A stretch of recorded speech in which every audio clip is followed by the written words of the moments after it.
আনোয়ারুল আজিমানার মৃত্যুর খবর গণমাধ্যমে ছড়িয়ে পড়লে তার ঝিনাইদহের কালীগঞ্জের বাড়ির সামনে নেতাকর্মী ও প্রতিবেশীর ভিড় রূপ নেয় জনসমুদ্রে।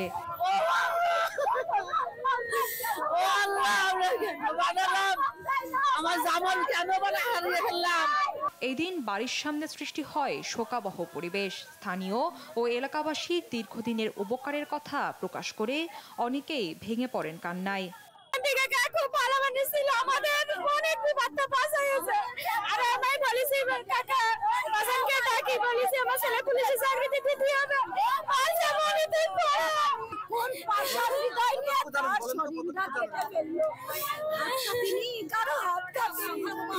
এ সময় এলাকাবাসীর কাছে এমপি আনার কতটা কাছের জনপ্রতিনিধি ছিলেন এবং যে কোনো পরিস্থিতিতে পাশে পেতেন তা উঠে আসে স্থানীয়দের কণ্ঠে।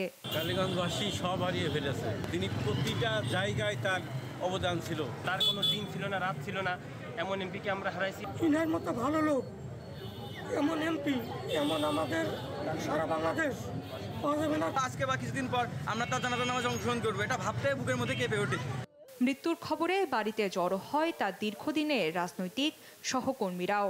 এ সময় স্থানীয় আওয়ামী লীগ নেতাকর্মীরা এমন মৃত্যুতে ক্ষোভ প্রকাশ করে দ্রুত হত্যাকারীদের বিচারের দাবি জানান।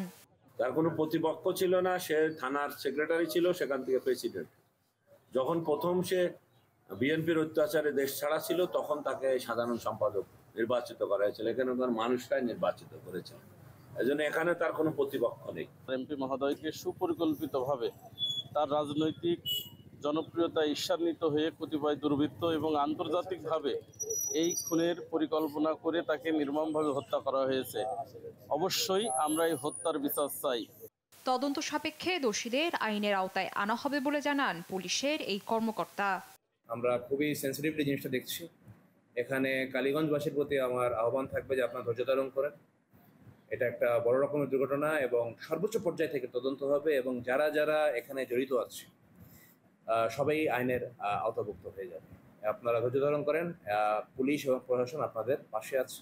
ভারতে চিকিৎসা নিতে যাওয়া 10 দিন পর বুধবার কলকাতার নিউ টাউন থেকে তার খণ্ডিত মরদেহ উদ্ধার করে কলকাতা পুলিশ। নিউজ ডেস্ক, দেশ টিভি।